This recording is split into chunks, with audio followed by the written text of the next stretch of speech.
अजित पवार असतानाही किंवा हे शिंदे आणि अजित पवार हे कधीच पक्ष नव्हते. या अमित शहाच्या सिस्टर कन्सर्न निवडणूक आयोगाच्या माध्यमातून निर्माण झालेले वेगळे गट किंवा पक्ष आहेत. मूळ पक्ष शरद पवारांचा आहे, मूळ पक्ष माननीय उद्धव ठाकरे साहेबांचा आहे. आता त्याच्यावरती 30 जुलैला सुनावणी आहे फायनल, असा आमचा अंदाज आहे. बाकी हे जे अजित पवार वगैरे पक्ष नाहीच आहेत, हे गटच होते किंवा शिंद्यांचा गटच आहे. लोक फुटले, बाजूला गेले दबावाखाली. बाकी काय हे का पक्ष आहे का? विचार काय? या दोन पक्षाला एक भूमिका आणि विचारधारा असते. या दोन पक्षाकडे आहे का?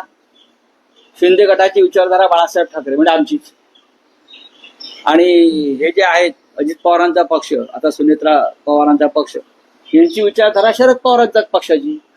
नाही, पण राऊतसाहेब, शरद पवारांकडेच तटकरे आणि प्रफुल्ल पटेल यांना पार्थ पवारांची तक्रार घेऊन जावं लागतं. मला माहित नाही अशी परिस्थिती आहे सध्या. हो, मग आता प्रफुल्ल पटेल, तटकरे यांच्या समर्थकांना दिल्लीतल्या कार्यालयात येण्यापासून बंदी घातली जाते. त्यांच्या कर्माची फळ आहे.